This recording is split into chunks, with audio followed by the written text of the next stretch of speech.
All right, we're live, That but was we're fast gonna today. we're gonna play the game here with LinkedIn.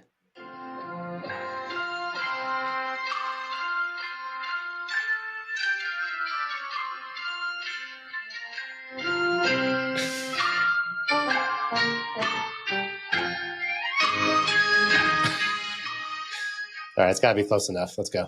Close enough. All right, everyone. This is a little bit different. Radar Leadership Live today.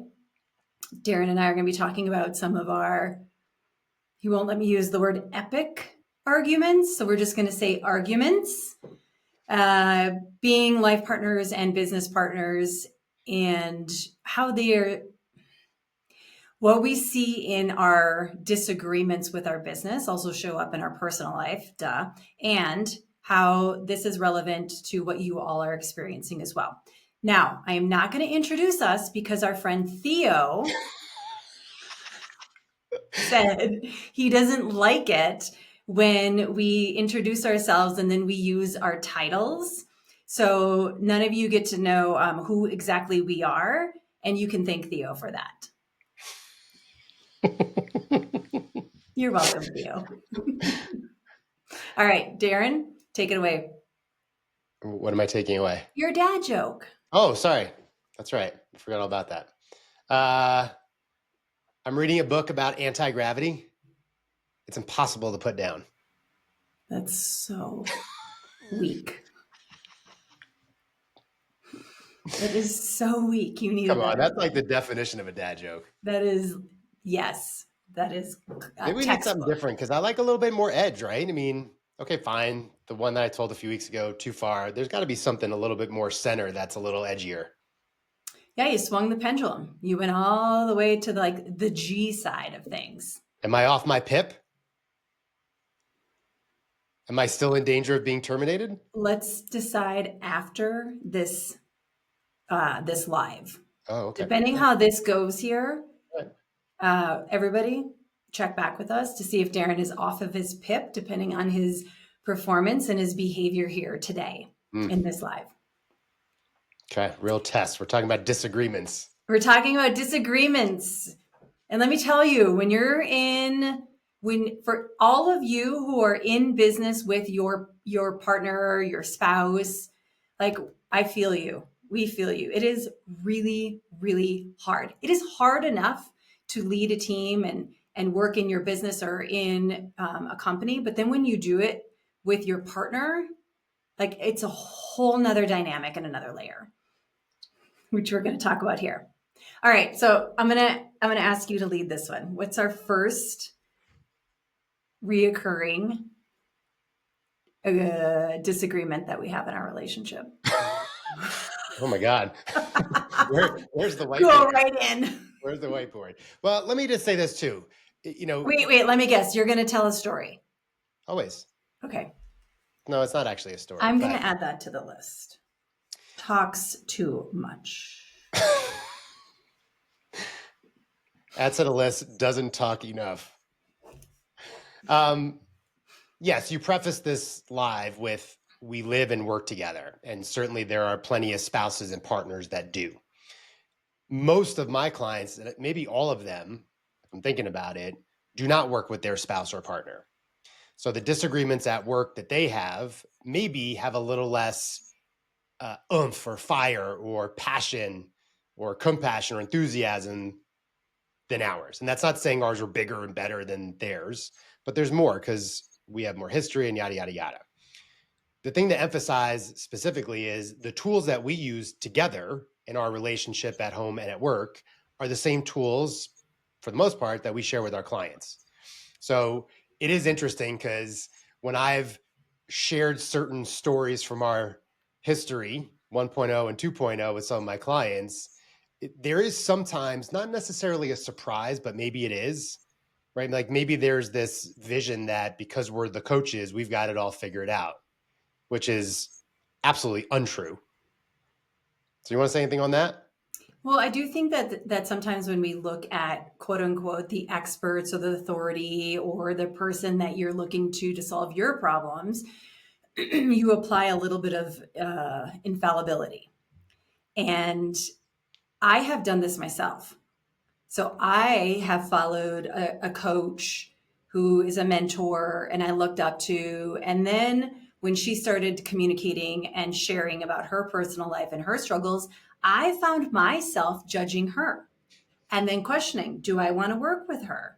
Oh, she hasn't had this figured out yet, which is utter bullshit, you all. All of us are experiencing the same things as humans. We all are. We cannot escape that. So I do think it's interesting about how much we share. And then I guess people can either use it against us or use it as evidence that we are human. We have empathy and compassion. We have understanding, deep understanding of what they're going through. And we have the tools and we are in integrity because we use those tools as well.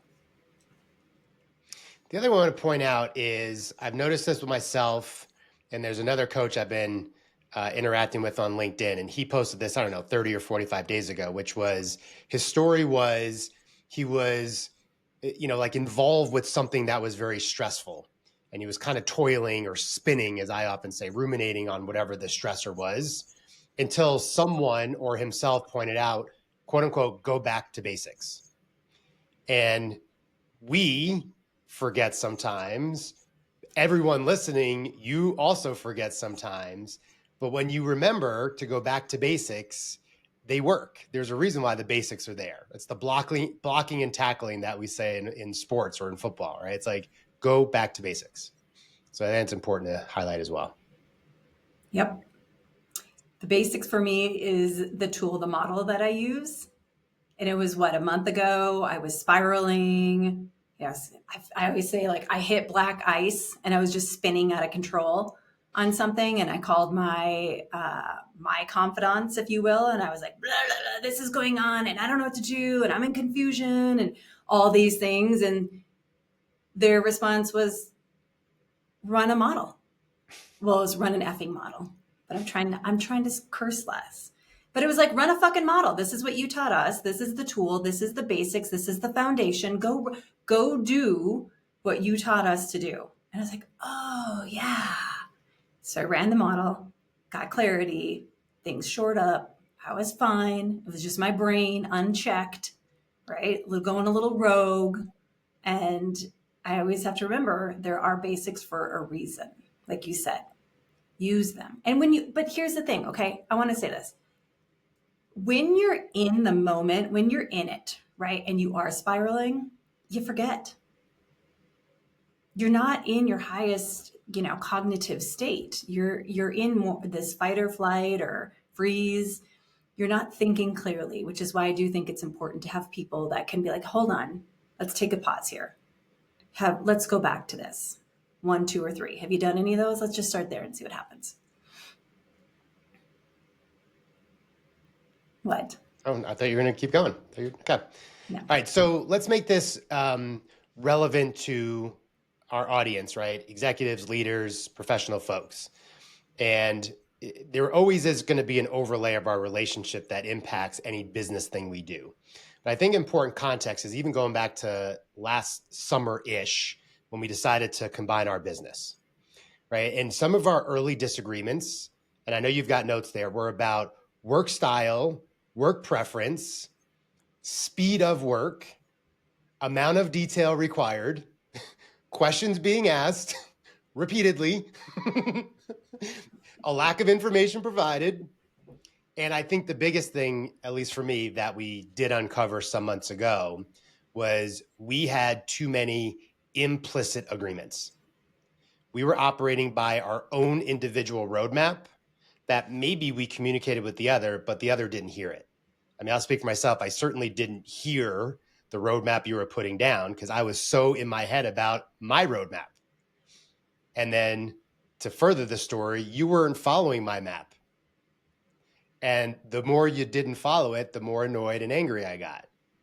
And for anyone that knows me, right, anger is my default. And anger is also frustration, aggravation, impatience.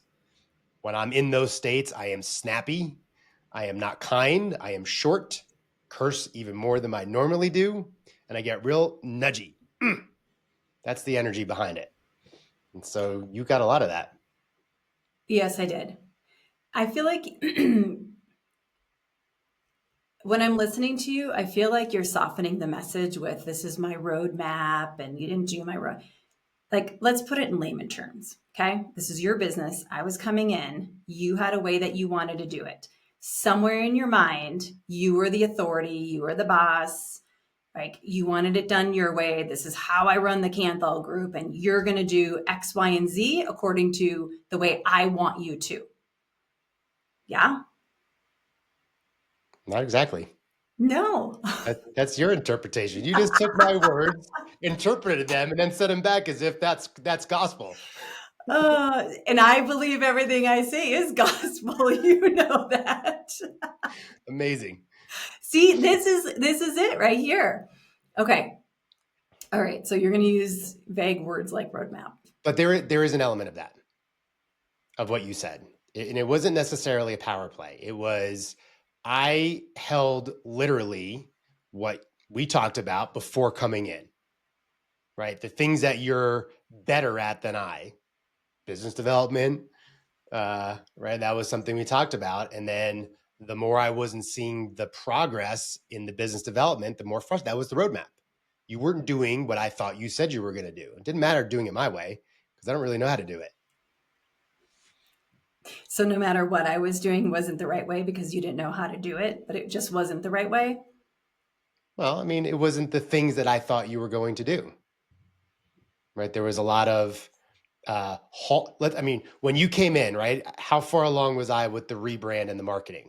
You're like halfway through. Halfway through, right? And then you came in and there was a lot of questions and pausing and stopping and the track, the train we kept on using. The train is on the track and now it's got to stop, right? Now, granted, the end product is that much better because you did what you did, but it was like compounding annoyance, anger, frustration, etc. for me. Mm-hmm. Yeah.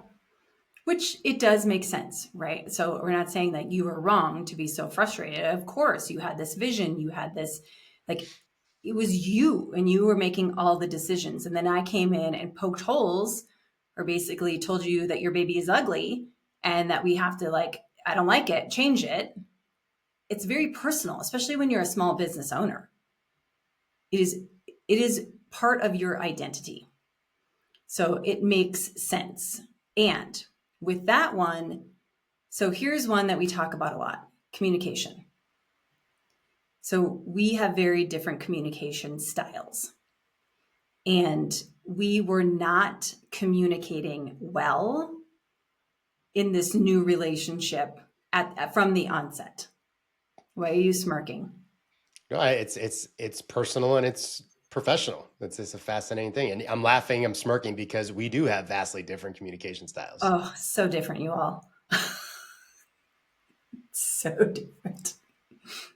And of course, I feel like my way is the right way, which is what we all do, like, right? Like, this is our way and this is what we know, and we're human and we have egos, and so we're like, well, this is the right way.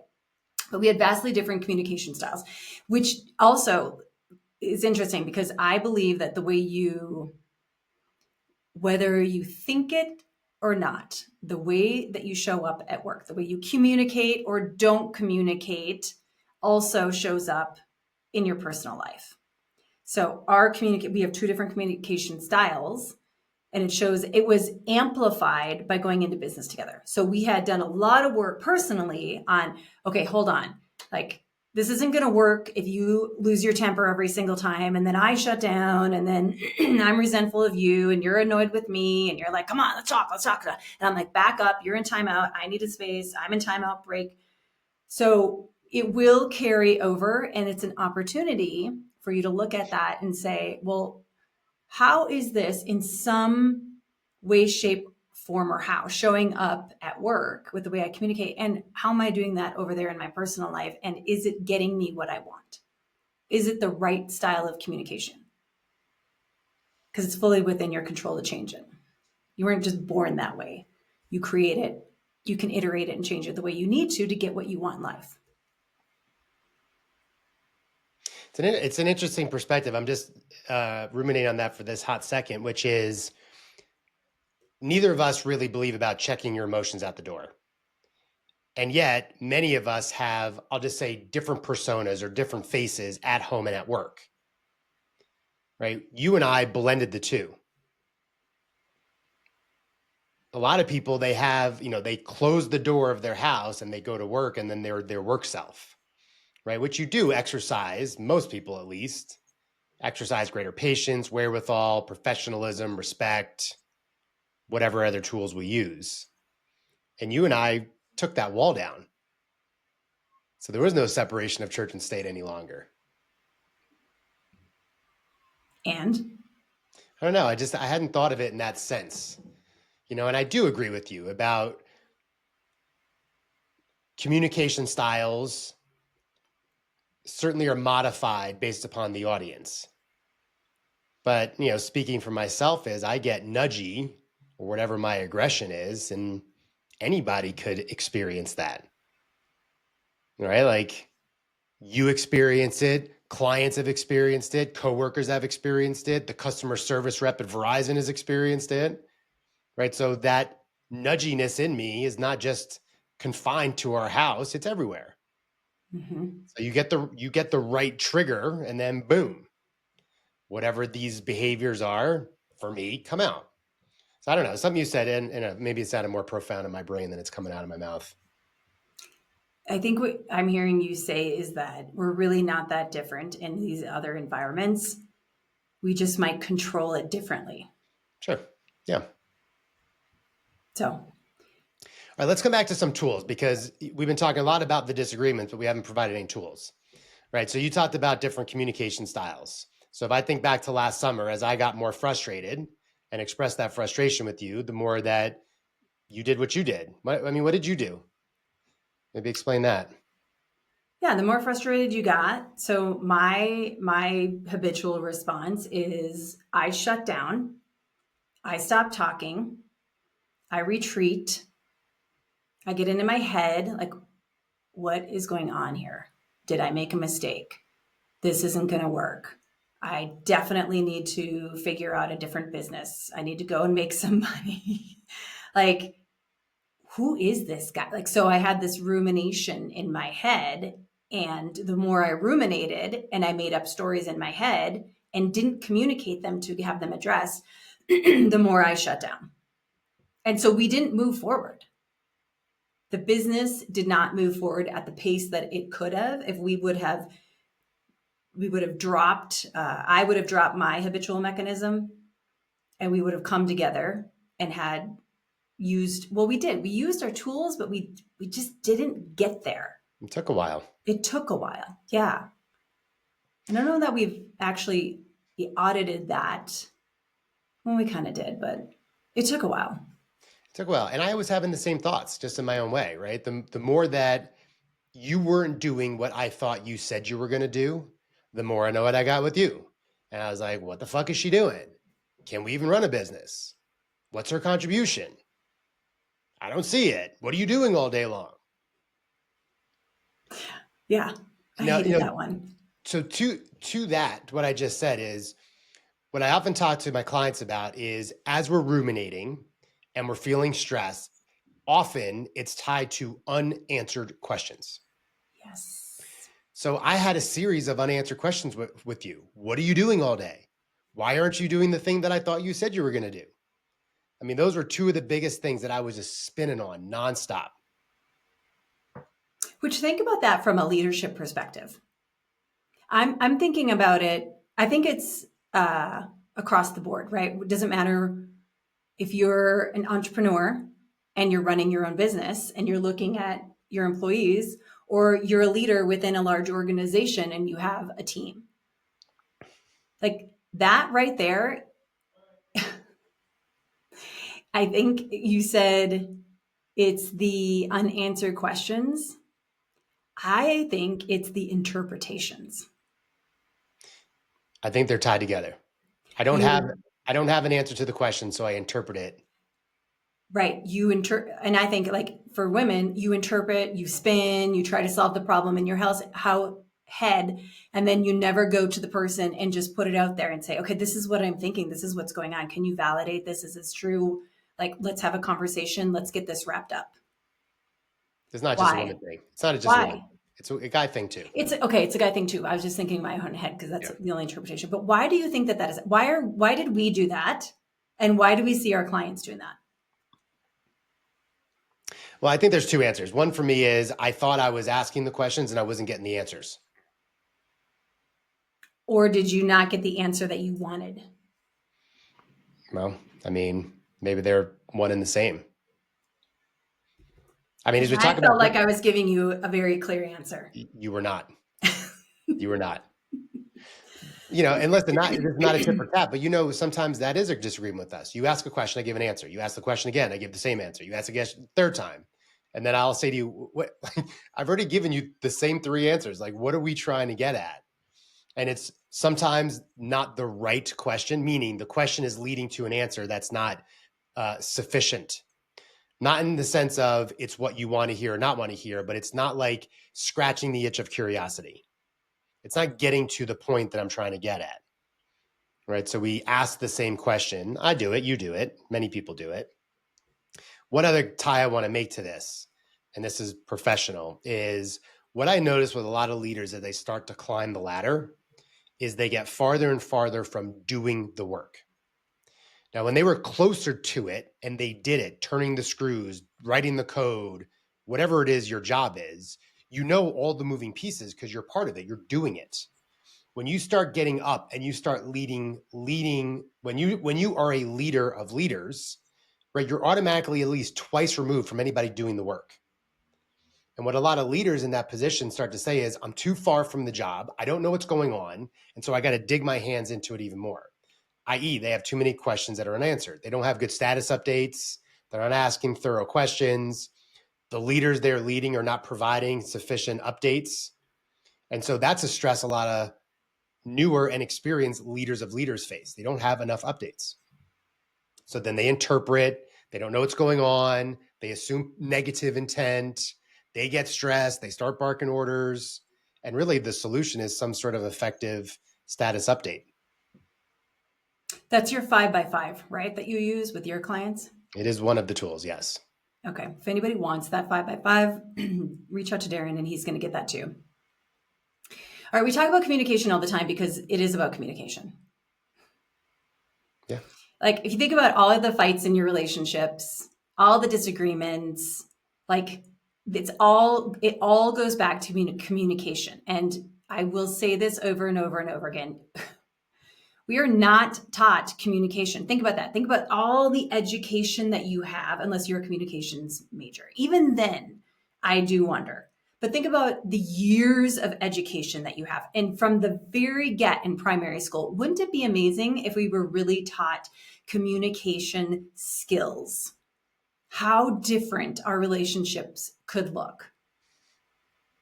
And all that to say is, if you're experiencing this and you do this, and I raise my hand, like I am a shitty communicator. I could be better. You are a shitty communicator sometimes, Darren, and you could be better. We all could be better, but we don't know how in our own way, in our own interpretation, in our own style. Okay. So we're not here to say like, you're doing it wrong. We're here to say like, we struggle too. So this is all about what we are experiencing in our relationship as well. I'm not saying you're doing it wrong. You just do it shitty. You're a shitty communicator. You suck. Sometimes like I'm talking to you and the next thing, listen, you all, we'll be having a conversation. And the next thing I know, your face is getting red. You pick up your phone and you start doing this. And I'm like, what just happened? Like literally we're talking like this. Yeah. Okay. And then next thing I know, oh, I'm sorry. Were you talking? And I'm like, shitty. Yeah, that's shitty. Okay. You got to be making eye contact. That's the rule. Dude, even when we have the eye contact, you stray. Like you, all of a sudden something comes into your brain and you're like, I have to check LinkedIn right now. And there's like, you're gone. It's gone. Poof. Well, that's the way it goes sometimes. Go ahead. No, I was going to segue a little bit, but I can. I was going to segue into some of the other things that we struggle with, right? Is, you pick. I'm a processor. You're a quick decision maker. I like details. You do not. No. hates details. Like, we both have power plays. We both have experiences that we're bringing in of successes that worked in our own independent businesses. And they're like, well, it's my way. I'm doing it right. I don't Let's want to do talk that. about Let's talk about that one, because that all that of it. one's yeah, Okay. that one's what was in my brain too. So what's also important to recognize is the emotions we bring into life. When I tell my story, what I often say is that earlier in my career, I was living with a deep sense of insecurity that I didn't even know existed. Like it was just part of me that I didn't know was a part of me. It was a part of me, but I didn't know it. And the way that I showed up was often defensive, accusatory, aggressive, angry. And the trigger for me to act that way was criticism. Now, criticism could simply have been feedback, but my insecurity was so deep that what I convinced myself was that my self worth was about being smart enough and being right. And in order to be worthy, I needed you to tell me I am right or I am smart enough. And the way that I expected you to tell me that was by saying, you have a great idea. We're going to do that thing. When you disagreed with me, I fought because my worthiness was tied to being right. So if we had different stances, I was fighting to convince you you are wrong. And as you can imagine, because you live it with me, is it's not a recipe for success. And what I see with a lot of clients is exactly that formula. Now, maybe their behaviors are not necessarily tied to this deep level of insecurity that I had or have, but it's tied to some emotional connection, right? We hear a lot about fear of failure. We hear about the imposter syndrome. I don't belong. Certainly people think I'm not smart enough. Some of us have anger issues. Point is that we bring the emotion to the disagreement. And you get a lot of that from me, but I realize that in my workspace too. And I see it with a lot of my clients too, that it's the emotion behind. And sometimes it's not even necessarily about the disagreement, it's how I feel about it. What do I do? Well, you often say you don't have any self-judgment, which I find very convenient because then you get to judge everybody else. True. So true. So you kind of abdicate yourself from any wrongdoing in your emotional abdication story, right? So it's never you, it's always someone else. Okay. You do shut down, and there, maybe your word is not a worthiness, but you've said some things that along like having people proud of you, doing the right thing, being involved, making a contribution, which I would think does relate to your sense of self-worthiness, but you never use those words with me. Maybe you have more work to do. Thanks, coach. I'm just playing. Yeah, no, that's interesting. The shutdown is true. I'm trying to think of the emotion that comes in. I do love to be right. Yeah, I do. It feels so good. And it is part of the identity. People come to me when shit gets hard in their life. Like I am the person since I have been a child, right? I have been like the rock that people come to, like, I've got this problem going on, or there's a trauma here, or I'm confused there, I'm getting a divorce, I have this autoimmune condition. People come to me for that. And so maybe it's the self of like, I feel worthy when I can help them and I am right. I have to be right. I'm going to look into that. I gotta evaluate that a little bit more. Yeah, I will give you credit in that when we have disagreements, big and small, is whenever you're like kind of through the emotional connection to it and you're like in the evaluation stage or like the post-mortem, is that what they call it? Sure. Right. And you're looking back and evaluating the story, is you will look for and evaluate your part in the play. Right. You rarely play the victim. You'll certainly maybe place more responsibility, let's just say, on me sometimes. And I'm not saying that's wrong, but you will look for your responsibility in the play.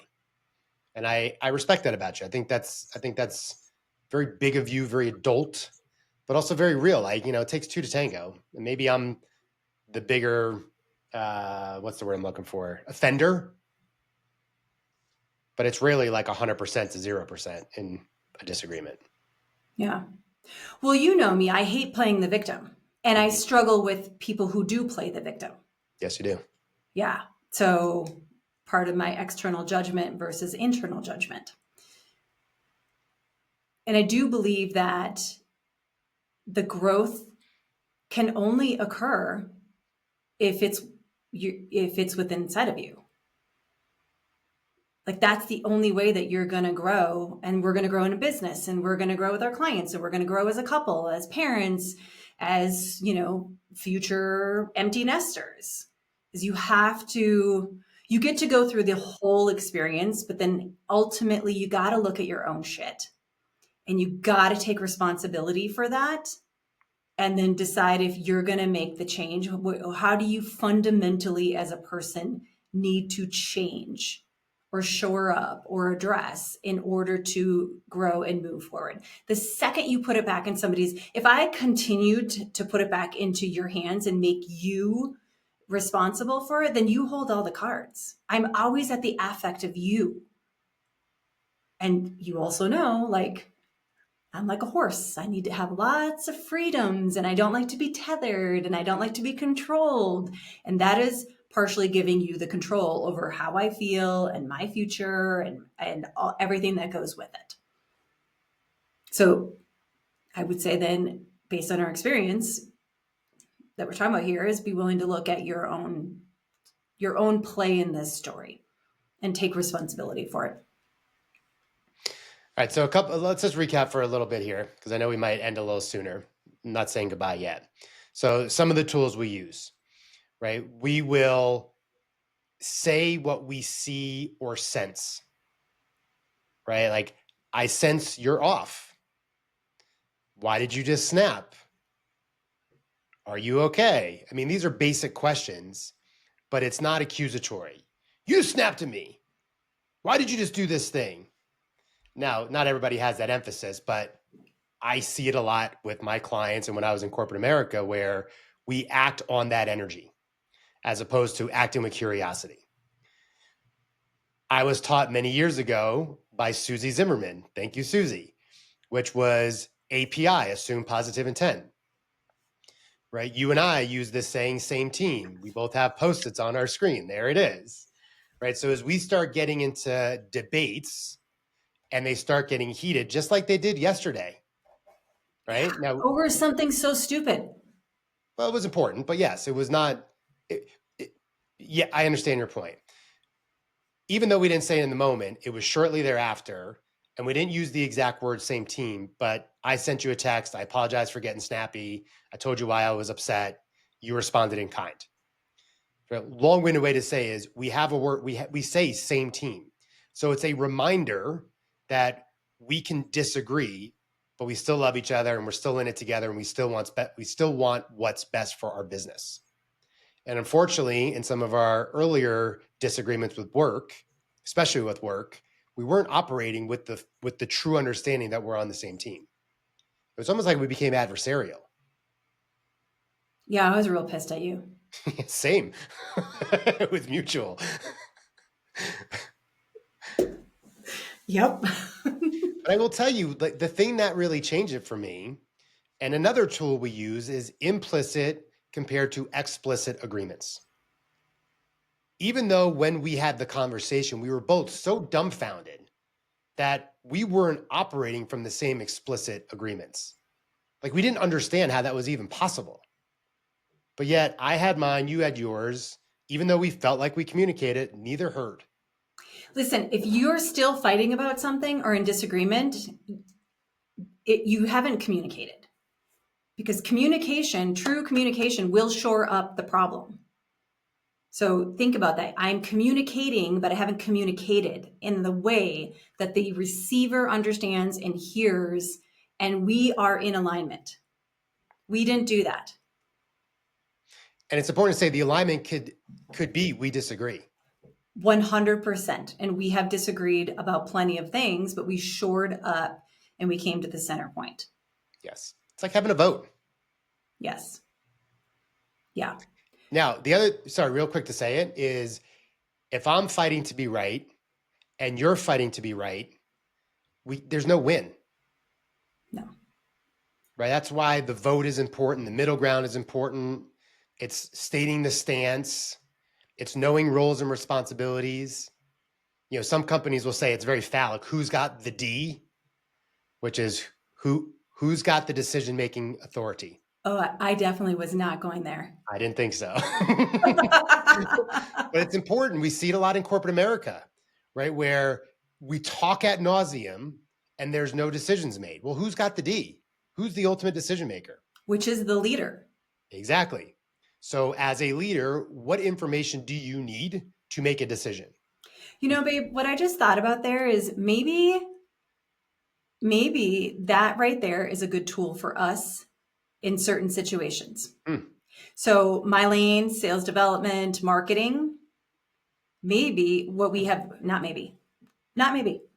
done, babe, is we have not decided who has the D in what lane. I have it all. Sweet. No, you're right. It's fair. Right? So what a great tool for us to go. This is why we do this. Go into our meetings, our daily stand-ups and our weekly meetings. Okay, we're talking about the newsletter. Who's got the D on the newsletter? I hear what you're saying, and guess what? Overridden. I've got the D. I will take into consideration. Oof. Oh, how did that feel? You don't like that? Power plays. Yeah. What's going on? You're all red. I'm noticing that you have some discomfort. Yeah, a little bit. Yeah. Yeah, that's funny. So I have a tell now. My face gets red, huh? You have a tell. Happened twice now. Yeah, listen, let's be clear. When you have the D, I am not going to like it either. Like, that's part of it, right? Because we like control. Yeah. Which is, it does, again, I'm going to say this. Listen, everybody, it doesn't matter if you're talking about just in corporate America, or you are a founder, or this is with your relationships at home, with your kids, or your spouse. What a great tool. Who's got the D? I'm putting that on a sticky note. Well done. Oh, I like that. I do like that a lot. Yeah, because also I default. Yes. So that is a downfall for me, is I tend to default to male figures, which is so surprising because I feel like I'm a very strong woman. I'm very independent, but not with females, but with men. And that is probably happened when I was in my mother's womb. Okay. So that is definitely something that I'm working on. And if somebody out there if your habitual response is to default, maybe this is a great tool, because now there's no question about who's making the decision, and you don't have to default to the biggest energy in the room. And let's be real, you have the biggest energy in the room. You know what's funny is I hear what you're saying. And I am a consensus-driven decision maker. Oh, you so are. It's so fucking annoying. And yes, right? And oh, God. If you and I are not in consensus, even though you say you defer to me, if we're not in consensus and I don't feel so strongly that I could actually back up the decision other than just my opinion, enough times I'm like, fine, let's do that thing. I think about it with the decision we made about the company we hired to do the outreach, right? Remember, I felt strongly in my brain that we should be targeting companies with more people, more revenue. You had a sound enough argument that we shouldn't, and I defaulted because I couldn't defend my opinion beyond it being an opinion. So I was like, all right, fine. That's a fair data point or a fair experiment to run. And then sure as shit, I don't want to say I was right, but we never tested what I thought might have been right, and maybe we would have had different results. So I defer too. Yeah, you do. And you are very consensus driven. I am. Even with dinner. Like, you love that. I can't stand that. I'm like, let's just fucking make a decision. Let's go, please. Like, we're not calling all of our friend group to decide, are we having chicken or steak? And how do we cook the chicken? You know what I'm talking about. I know what you're talking about. Oh man, that drives me crazy. That's the other thing, right? So communication style, pace of work, decision making. I Mhm. see it all the time with my clients, Yeah. right? The leader that comes in complaining about their direct report because they're not making decisions fast enough. Well, what's fast enough? Fast enough is my speed. Right. And even, our disagreements, right? You're a slower pace, you're more methodical, you need pure quiet, right? God forbid there's a hum or a noise or distraction, Hate it. right? Hate What it. I think should take 15 minutes seems to take you 15 hours. Yes.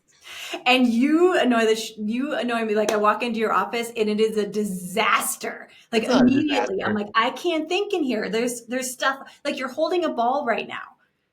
Because yes, like there's that stuff all over. And I'm like, how do you even think? Like this is all a distraction. And you make these decisions so quickly, but you didn't think it all the way through. And I do. I'm like, okay, if this is what we're deciding, but what is it all the way through? Which is a positive and a negative. Right? It takes a long time, and so that's a negative. And the positive is like, wait a second, if this is really where we're trying to go, that's not going to work. It's Okay. funny. This is a distraction, and it's a distraction from my brain wandering. Yes. Yes, this is what we're trying to say is like the work style. This is why it gets when you are a leader and you're running the show and you're making the decisions and you're trying to drive the ship or steer the ship or like it is a full-time job being a leader because I just have to deal with you and figure out which is a lot. But then you're talking about somebody who maybe has 12 people or 20 people, even 5 people. And now you have to figure out what is their communication style. What's the best environment for them, like especially the environment piece. If I was in corporate America and I was mandated to be in the office, I could not do it. I physically could not do it. I would never get anything done. I would be highly medicated because all the stimulation and the noise, right? I'd have major stress issues.